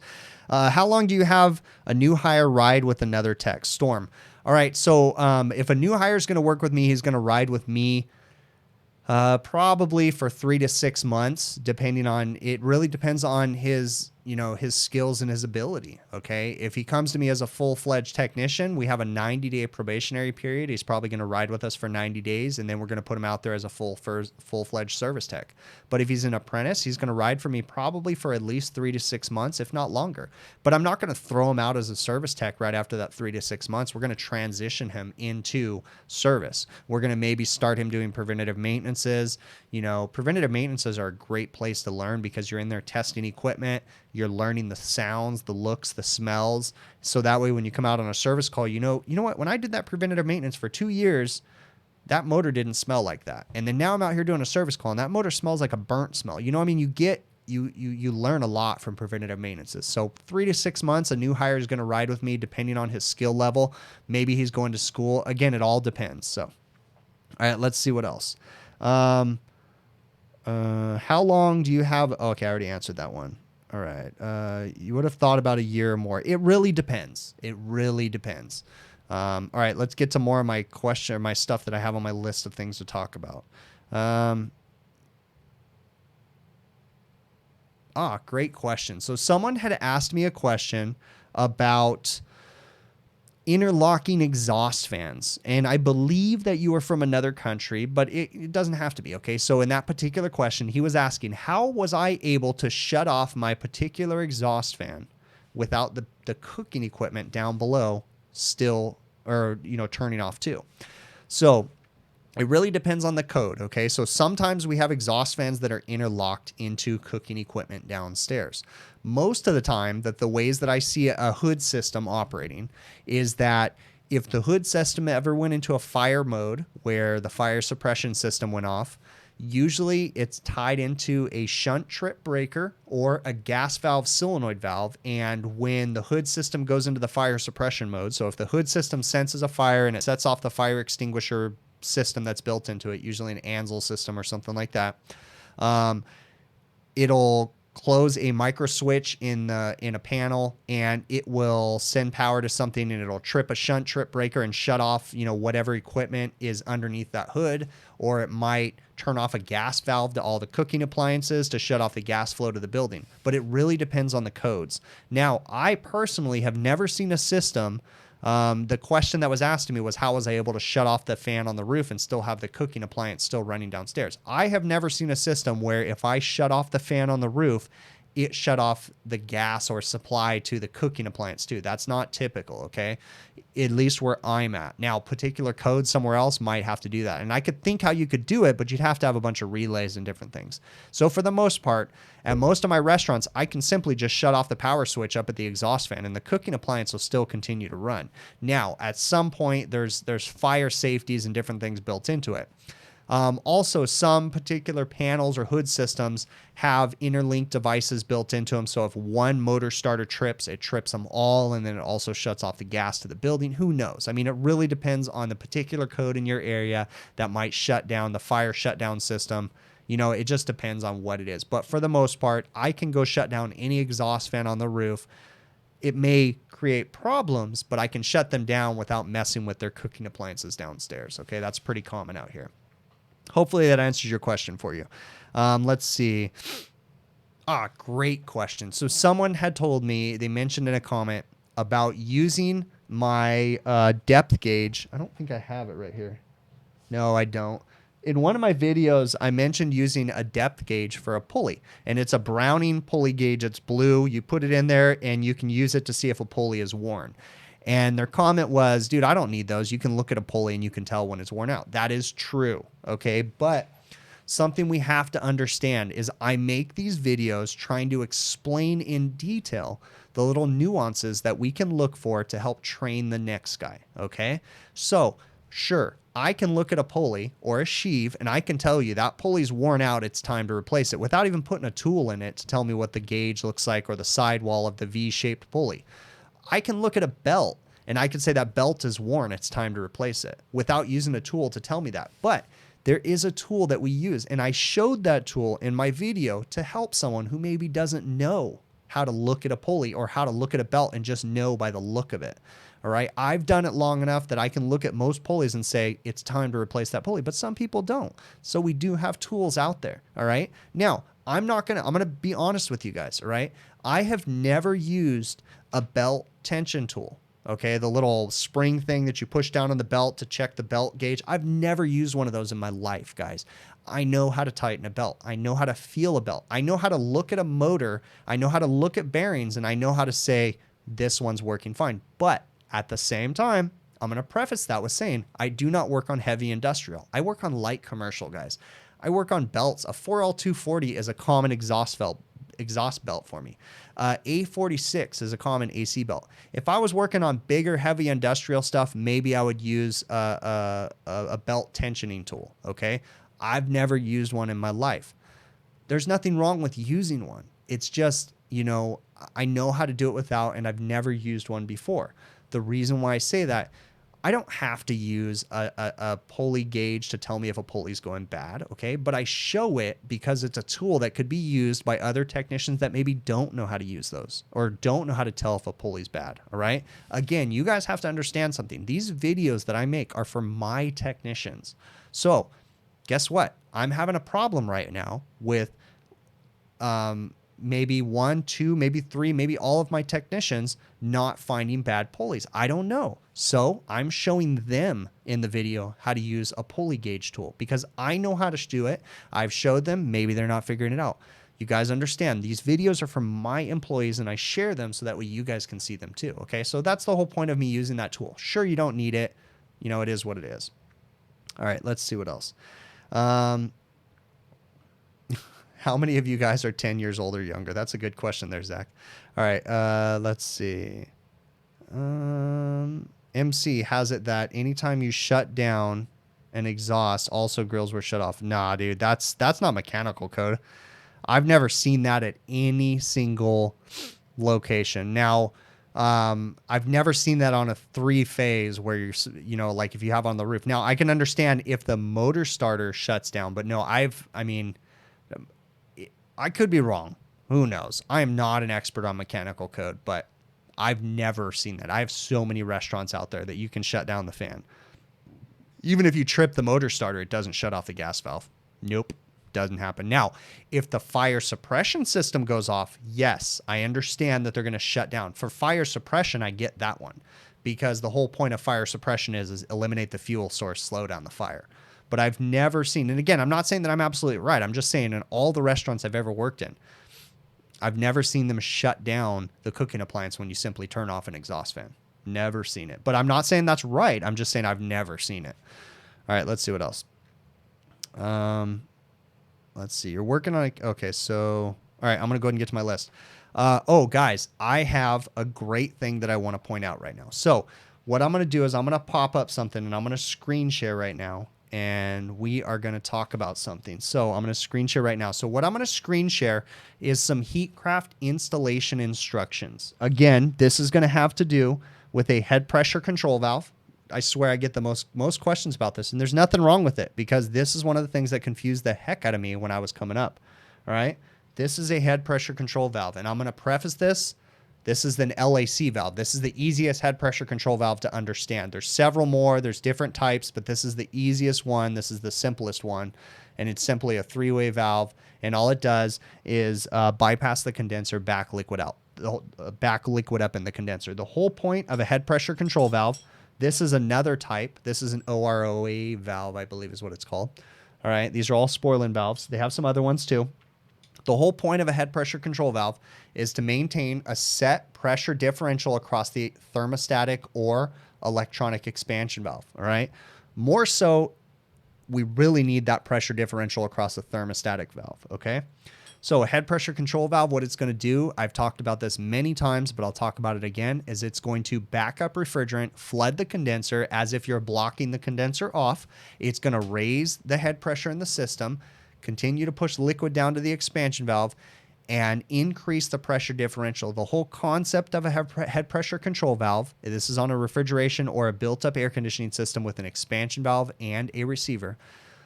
All right, the whole point is that when it gets really cold outside, the head pressure drops. When the head pressure drops, it gets closer to the evaporator pressure. All right, this is the easiest way to explain this. As the head pressure or the liquid pressure and the evaporator pressure get closer, it makes it harder for the thermostatic expansion valve to work properly. This is the thermostatic expansion valve. The thermostatic expansion valve has to have a solid column of liquid going into the valve, and it lets refrigerant out the other side, but it has to have something to push the refrigerant through the valve at a set rate. That is the easiest way to understand it. If we don't have that proper pressure differential, the difference between the liquid pressure and the suction pressure as it gets closer and closer, the valve does not work properly anymore. Okay, so we need that set pressure differential between the two. In order to maintain that pressure differential, we use the head pressure control valve with essentially the easiest way to understand how this works is it backs up the refrigerant and it's like blocking off the condenser. It raises the head pressure in the system. Okay, real quick, I went through that. Now, microchannel condensers, very difficult, or not very difficult, just very confusing on how to properly charge a head pressure control valve system with a microchannel condenser, okay? What we have to do with a microchannel is you need to lean on the manufacturer of said equipment and ask them the proper way to charge. So I constantly say to lean on Heatcraft, heatcraftrpd.com. They make a microchannel condenser. If you're dealing with a cold zone, you lean on cold zone or whatever. But Heatcraft right now is probably one of the more popular ones. So I'm going to pull up their charging instructions right now and throw them into the screen share. All right. And I'm going to share them right now. There we go. We have a screen share. And this is the refrigerant charging instructions, all right? And it's a little misleading because you really have to pay attention. So if you look at item 3, it says refrigerant charge must be calculated per installation. Refrigerant charge includes receiver volume, 15 to 20% liquid seal, condenser volume. Okay, specific values for charge amounts can be found in equipment technical bulletins. Receiver volume. Here's the important part. Refrigerant flooding charge tables. Table 7 through 8 of this manual. And weight of refrigerant table. Okay, now if we go down to the next thing, head pressure systems. Here's where the person that asked me this is a little confused, and I understand why he's confused. These are the charging instructions for a Heatcraft unit. It says head pressure systems. If you are charging the system by using a clear sight glass as an indication of proper charge, the following must be considered. Check the condensing temperature. It must be above 105 degree condensing temp. If not, it will be necessary to reduce the amount of air. So basically it says if the condensing temp is not above 105, you need to get the condensing temp above 105 and clear the sight glass. And then it says adjust evaporator superheat at this time. Now, I'm going to go ahead and go off of the screen share. All right. And let me go ahead and pop on over here and I'm going to discuss this right now. Now, that is misleading because that is not how you charge a system with a head pressure control valve, all right? It tells you to block off the condenser. That's if it doesn't have a head pressure control valve, all right? Actually, no, that is, but that's the method. So first off, if you're charging a system that has a head pressure control valve, your condensing temp needs to be above 105 degree condensing temp. So you need to block it off. You clear the sight glass, and then you add your winter charge to the system. Again, I know this is so confusing for so many people, but you need to understand, you don't block off the condenser and then assume that's the proper winter charge. That is not the proper winter charge. If you block off that condenser and you clear the sight glass, what you have done is you've put the right amount of refrigerant in that system at that condensing temp. Now think of something. When you block off that condenser, you raise the condensing temp, let's say to 105 degree condensing temp. That unit will only be charged at 105 degree condensing temp or above. It will not be charged for below 105 when your head pressure control valve bypasses, okay? In order to charge this system with the right amount of refrigerant, you have to add an extra winter charge to the system. Okay, now I'm going to explain something. The winter charge, this is a receiver, and I have a cutaway of a receiver right here. And this is the dip tube in the receiver. This one's really kind of a harder one to look at because the dip tube almost goes down to the bottom of this receiver. All right, this is the outlet of the receiver. This is the inlet of the receiver. So this dip tube always has to be in liquid, the bottom of the dip tube, so that way we get liquid being pushed to. Now, it is possible that this receiver would have, let's say, this much liquid and this much vapor in it. Okay, so there would always be vapor in the top of this receiver. You never want this receiver to be completely full of vapor to where it's not feeding liquid to your expansion valve coming out the top. If you don't have enough refrigerant and the head pressure control valve tries to bypass, that's this guy right here, what you're going to do is you're not going to have that liquid seal, that extra refrigerant sitting in this receiver, and it's going to start to feed vapor down to the expansion valve, and it's not going to work correctly. So in the diagram that I pulled up, it says to look at another table. Now I'm going to pull up that other table, and we're going to talk about it right now. Let me pull this up right now, and I'm going to transition back over. This is in the Heatcraft manual. Now this is for a microchannel condenser coil again, guys, okay? So it tells you, you look at the model number, and it says, after you've cleared the sight glass above 105 degree condensing temp, you add the winter charge. Now in this case, for this HT005X6 with 404A refrigerant, you add 0.25 pounds of refrigerant for the winter charge. Microchannel takes a lot less refrigerant than a tube and fin condenser. Okay, so it's really important. This is why you want to talk to the manufacturer. Now, this is you can look at the different model numbers. You can see the different winter charges. All right. You can see that it's a very minimal amount when it talks about a microchannel condenser. I'm going to go ahead and transition back. And a tube and fin condenser is really easy. What you're going to do is for a tube and fin, that's a standard copper tube and fin condenser. You're going to look up Sporlan online, and you're going to look up for the Sporlan Bulletin 90-30-1. This will easily tell you how to calculate a flooded charge on a tube and fin condenser. But microchannels, they don't have the ability to do that, so you got to lean on the manufacturer. Manufacturer's instructions are great, but sometimes if you don't read them all the way, there could be things that you can miss. In this situation, the person that I'm talking to right now, you didn't do anything wrong, but blocking off the condenser is not going to give you the proper flooded charge. Blocking off the condenser, what they're trying to tell you is, in order to figure out the proper flooded charge, you block off the condenser, get yourself above 105 degree condensing temp, clear the sight glass, then add your winter charge. That's the important part. So anything below that 105 degree condensing temp, you're going to be undercharged. All right, guys, I will keep explaining this time after time after time until everybody understands it, because it is very misunderstood, and I want to make sure that everybody understands. Okay. Now, another method to do, and this is the easiest way when you're in the field. Let's say you walk up on a unit, you're in the field, and it's low on charge. You don't know how much is leaked out. Another way is to fill the receiver up with the maximum amount of refrigerant. You got to be careful about this, because theoretically you could sell the customer too much refrigerant, but you have to make that decision. Is it easier to go ahead and add the maximum amount? Is it going to be crazy amounts? You got to look at the design of the system. Most of the time, it's just easier to add the maximum amount, fill the receiver up to the 3/4 level when it's pumped down. Then you know you can't put any more refrigerant in that system, and that's the safest amount. I mean, that's the maximum amount of refrigerant that system can handle. So if it doesn't work, then you got to do some design changes, okay? What you would do is you would pump the system down, use a heat producing device. Once it's pumped down, check the liquid level. So you'd simply take your heat producing device that doesn't exceed the soft plug temperature of the receiver, heat it up. When you run your fingers up and down the receiver, so you'd have this receiver right here. If we heated it up with our heat producing device that didn't exceed the soft plug, we would run our fingers up, and then all of a sudden we'd feel the hot point. It got really hot. That's the liquid level. All right. The maximum amount of refrigerant I could put in this receiver would be at the 3/4 mark, 3/4 of the way up. Notice this guy right here. I don't know if you guys can see this. There looks to be like what's a little rivet right here. If you look on the top of this receiver, I don't know if you guys can see this. Yeah, you can. Right here. That is the soft plug. That's the soft plug of that receiver. They used a piece of metal right here that has a certain point at which it melts, and that's the safety soft plug. So basically it's going to melt. Usually it's like 400 degrees. Yeah, actually it says right on the top of this receiver, 430 degrees is the maximum temperature.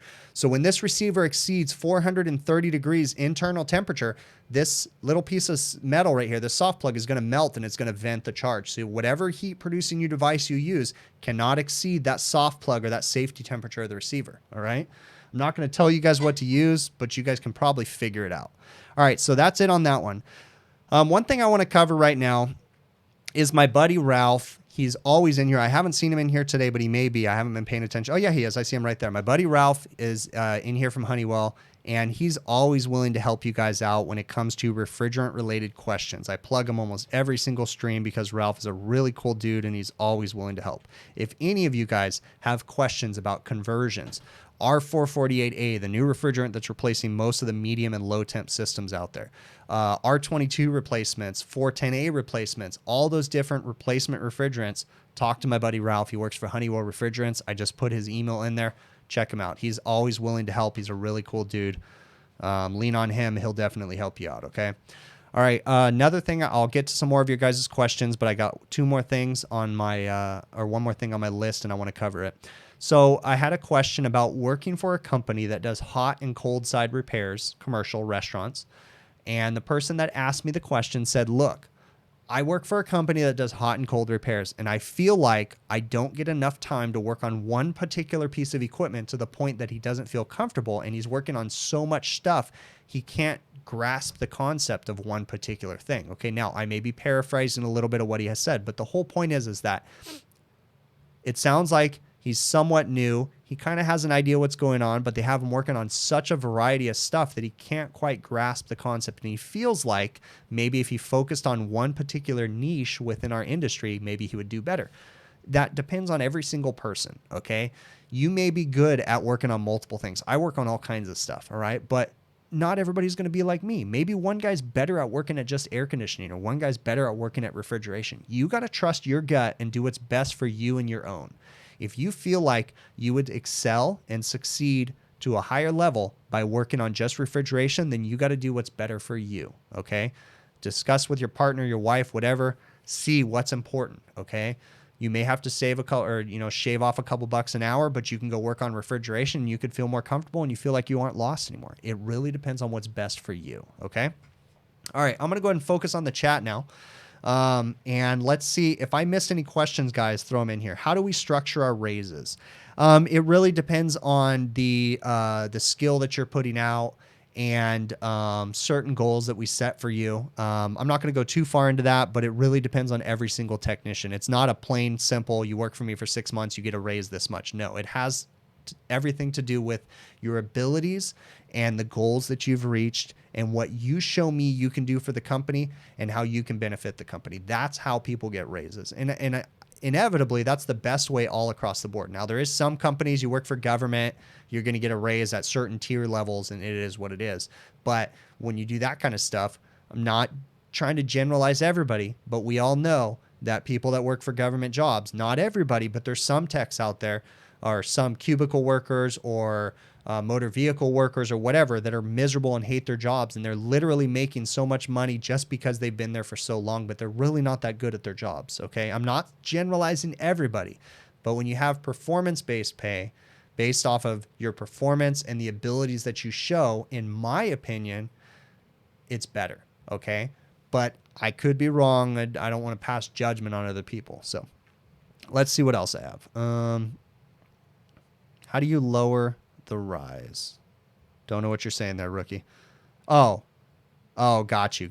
On a Resi ultra low NOx, you had a 50-degree rise. How do you lower the rise? So I am not a genius when it comes to heating systems, but I will tell you, when it comes to a temperature rise, it either has to do with your gas valve overfiring or your combustion assembly overfiring, or it has to do with your airflow, okay? If you have low airflow, you're obviously going to have a higher temperature rise, okay?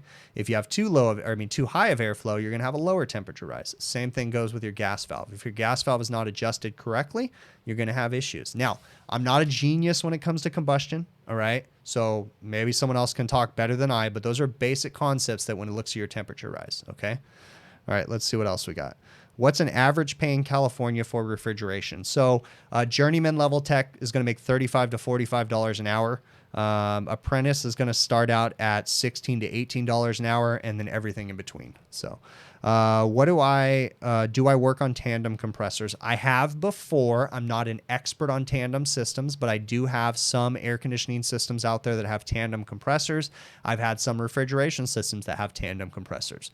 One of the biggest tips I'll give you with tandem compressors is proper oil return and proper oil management. Okay. Some tandem compressors simply have an oil line running between the two compressors, and they essentially have a common oil source. Because on some tandem setups, like if you're dealing with a train and telepack system that has, let's just say, a smaller 35-ton train and telepack, it has two compressors, it has a common suction line, and the path of least resistance is going to dump the oil in the second compressor, and then you're going to have an oil feed line between the two oil reservoirs in the compressors, and you're going to share oil between the two. So if you valved off one compressor, you might run out of oil in the other compressor. Okay. That's a rudimentary, just super fundamental oil system. But then you have fancy oil systems that I don't really get too much involved in that have oil levels, floats, valves that actuate and open up based off of oil level and different, all kinds of stuff. Again, getting way beyond the ability that I can safely talk about that stuff. I went off on a little thing there. What happened with my R134A versus R290 test? My R134A versus R290 test is actually still running with 134A in it. I'm still analyzing some things. I want to redo a few things with the test, but what I did, for those of you that don't know, is I had an R290 refrigerator that was in perfect working order, and I went ahead and removed the refrigerant, did a proper vacuum on the system, removed all the R290 from it, and I added R134A to it to do a test, because there was a common theme that I saw on Facebook and in some of the social groups where you can just remove R290 and put in 134A. So I'm not going to tell you everything. I will say that it's still running, but I'm not saying what I had to do to make it still run. Okay. It's not as simple as just putting R134A in it. It's not something that I'm recommending to everybody to do, but I am doing a test and I will do a video on it. But I'm still running the test at this moment. I've got the refrigerator running behind my shop, and I've been taking daily measurements on it and testing some things. It's very interesting, the results that I came to, but I will say, I will safely say right now that I do not ever recommend that anybody do anything other than what the factory ships on their refrigerator when it comes to R290 refrigerators. Okay. But again, you guys will see once I do the video, you'll see what I had to do to make the system work properly with 134A. Okay. All right. Let's see what else we got in here. Can I check oil level in a compressor with a thermal camera? Hashim, I am currently right now testing thermal cameras too. And that is something that I am going to do. I would imagine that you could possibly, I don't know if you could check oil level, but yeah, that's a good question. That is a really good question. I'm still testing my thermal camera, so I'll definitely check it and see how it goes. All right, let's see what else. Oh, no worries, Total Tech. You guys are amazing. I really appreciate all the questions that are coming through. Throw some more questions in here, guys. Make sure that you put them in a caps lock, okay? Duor20, you said R290 is closer to R22 than 134, isn't it? Yes, it is, as far as pressures go, but yeah. All right, let's see what else. You've seen people removing R290 to 407A. Yeah, there's a lot of people that are afraid of it. Guys, R290 is not that scary. It's not that difficult to work on. You just got to follow a couple safety procedures. I've got hundreds of R290 refrigerators out there in my restaurants, and they work just fine. I've yet to have one blow up. I've yet to have a fire start from one of them. And I've seen temperature controllers catch on fire, that kind of stuff, but the refrigerant does not blow up or explode. So R290, I mean, to this day, I have no problems with it. All right, let's see what else. Have I tried the Seek Thermal Compact Pro? No, I have not. The thermal cameras that I am testing currently right now are the Seek Shot Pro, the FLIR C3, and the FLIR 1 Pro. I have not tried the Seek Compact.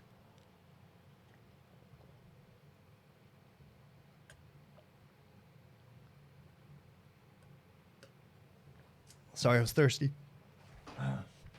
Throat gets dry. All right, can I show us the motor that I have cut open and what each component ID? Carson Frost. As far as the motor, let me grab it and I'll show it on the camera real quick. Hold on.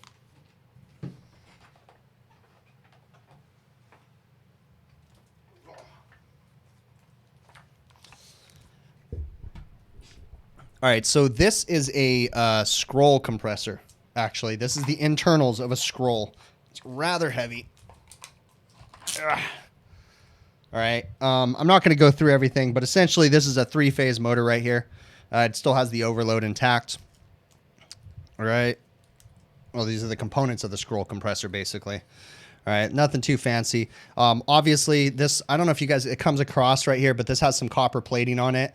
That's from moisture that's in the system that causes problems. Hold on, I'm going to put this back. This thing's heavy.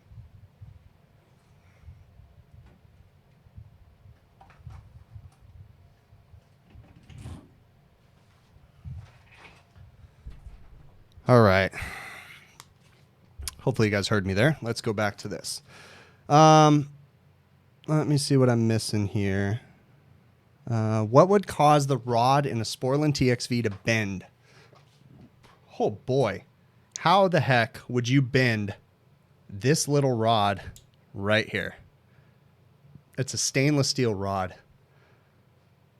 I mean, I would be dumbfounded if this rod was bent. There's something massively wrong in that valve. There's not a lot that can go wrong in a Sporlan expansion valve. I mean, there really isn't. Let me break this thing down. This thing comes up hard in pieces. There's 2 rods in this particular one. The older ones only have 1 rod.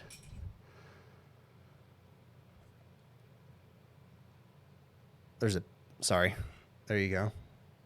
There's a pin, there's a spring, and there's a superheat adjustment stem. I mean, there's really nothing much. So what the heck would cause a rod to bend? I don't know. Someone wrenching on that? Someone physically bending the rod? I can't see system pressures bending a stainless steel rod that's that small. I mean, that thing's tiny. So what would cause that to bend? It sounds like something someone screwed up, some kind of a mechanical error, someone wrenching on that thing in the wrong way. Who knows? All right, let's see what else. Any timeline on my first HVACR tool videos? Can't wait. Anthony, tentatively, I plan on releasing, in a perfect world, about sometime in the first of the year.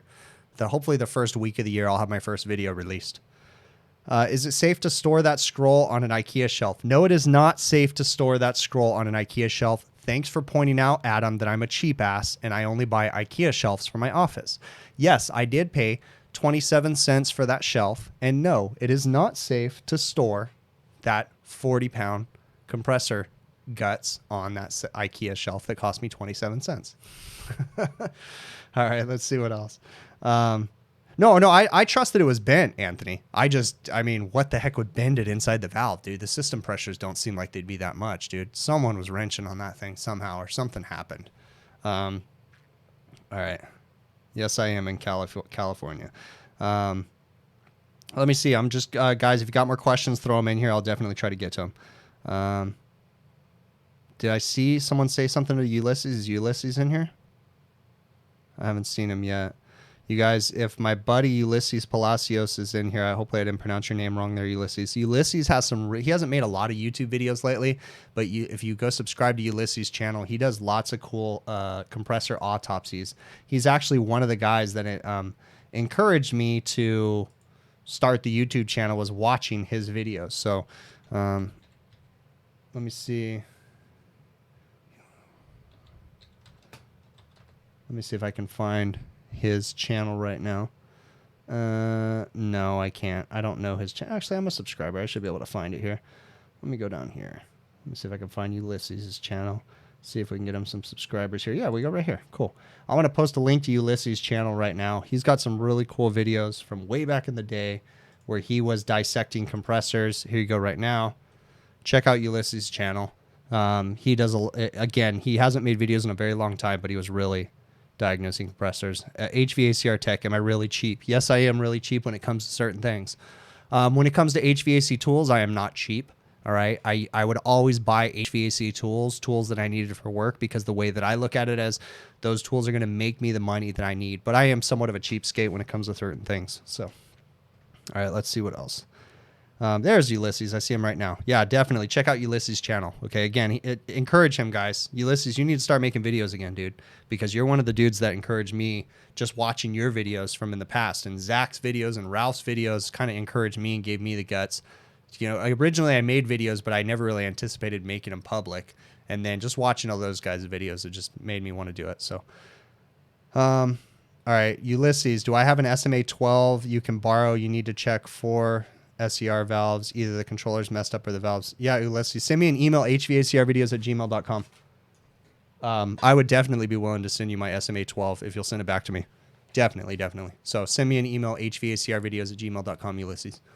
Let's see what else. You was working on a VFD Mitsubishi Electric and okay. Frank Bradley, you were working on a VFD Mitsubishi Electric and is blowing the fuses, feeding the drive in the York unit.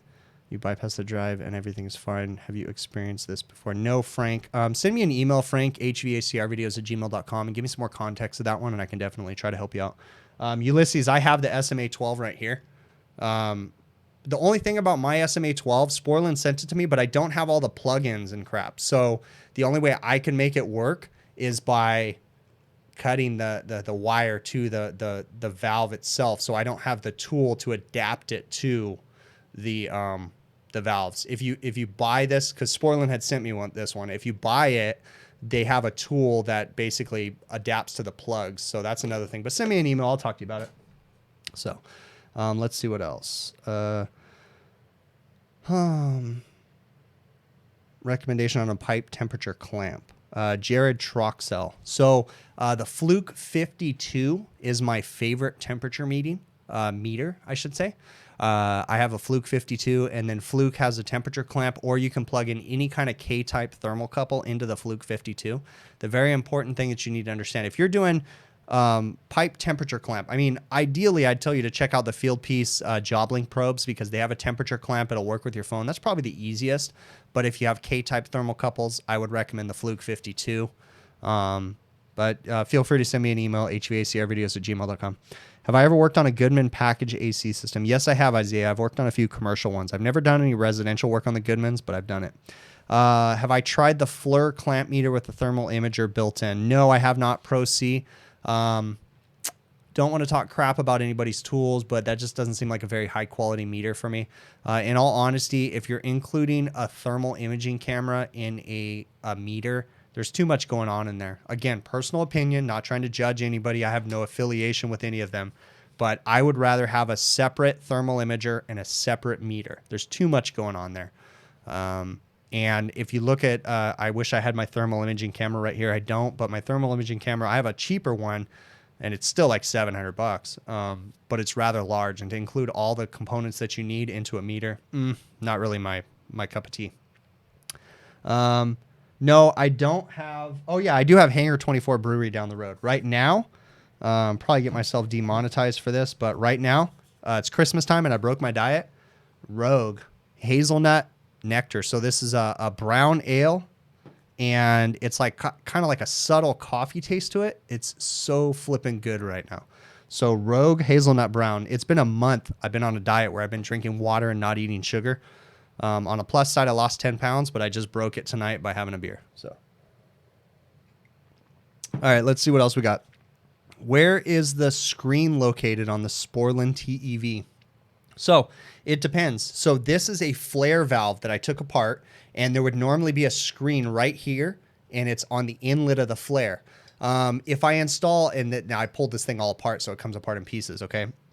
But if you have a normal TEV or expansion valve, so this is an EEV, electronic expansion valve. If this thing had a inlet strainer, it would be on the inlet. This is a sweat valve, so you weld it in or sweat it in. But it would have a strainer that you would put in there, and it would basically go, right here, all right? And you put it in there and then braze the valve shut. So if it's a sweat-in valve, it's right here. Now, on some of the...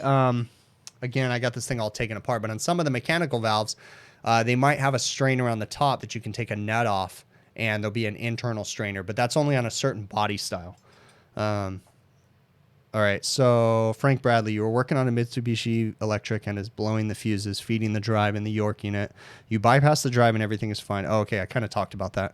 No, I've never really ran into that problem before, Frank. Like I said, send me an email with more context to that one, and I'll definitely talk to you about it more. hvacrvideos@gmail.com.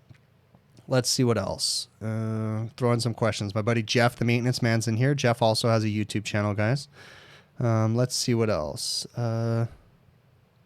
And Curious HVAC guy is talking to Yamo in Spanish, which I do not understand a lick of Spanish, yet I live in California and was basically raised here. Don't understand any Spanish, so. All right, let's see what else. You guys throw some more questions in here. I'll definitely get into them. Yeah, Duro 20, don't want to drink with antidepressants. I was on antidepressants for a very long time. Hey, guys, I'm going to talk about something real quick. So I did an HVACR life series with my wife. It's how we live the HVACR life. You guys can find it in my YouTube channel. You can just search HVACR life. Something that I talk about is depression. You bring up antidepressants there, Duro 20. All right, very good point. We're normal people. We work in a high stress environment. We deal with all kinds of crazy stuff. All right. It's very important to take care of ourselves. It's very important to not be afraid of depression. All right. I went through depression. I saw a doctor. I saw a therapist. I saw a psychiatrist. I was on antidepressants many years ago, but I followed the course, what the doctor recommended to me. It really helped me out. Guys, we are real people. We are humans. We deal in a high stress environment. You got to take care of yourselves. All right. If you feel like you're stressed out, talk to someone, guys. There's nothing worse. For me, my turning point was when I got really angry. I used to get angry all the time and I would bottle it up and I would blow up. And one day I punched a wall. Again, it's punching a wall, guys. It's something stupid, something silly. I punched a wall and there was a hole in the wall. And I realized that I punched the wall right next to the stud. I punched it hard enough that my fist went through the wall. I went through the drywall and I went into the cavity of insulation, basically. Okay. So I missed the stud. And I thought, after I saw that hole in the wall, I looked at it and I said, you know what, man? This is stupid. If I would have punched the stud, I would have broke my knuckles and then I would have been out of work. It was an instant relief. It felt great to punch the wall. I had so much gratification when I punched it, but I was immediately ashamed when I pulled my hand out of the wall because there was a hole in there. The whole point why I bring that up was because I had some anger issues, guys. I still deal with anger issues, but I saw a doctor. Whether or not you go on antidepressants, I'm not advocating for antidepressants or whatever, but I'm saying talk to someone, guys. Talk to a therapist, talk to a doctor, talk to a shrink, talk to your friend, talk to someone. Don't bottle your shit up like I did, okay? Depression is real. Anxiety is real. All that stuff is real. You guys all have to deal with it, okay? With that, I'm going to end this, but it's very important to mentally take care of your guys' selves, okay? Merry Christmas to everybody, all right? We got Christmas coming up here for those of you that celebrate it. For those of you that don't, it is what it is. But Merry Christmas. Really appreciate you guys coming in here. Thank you so very much.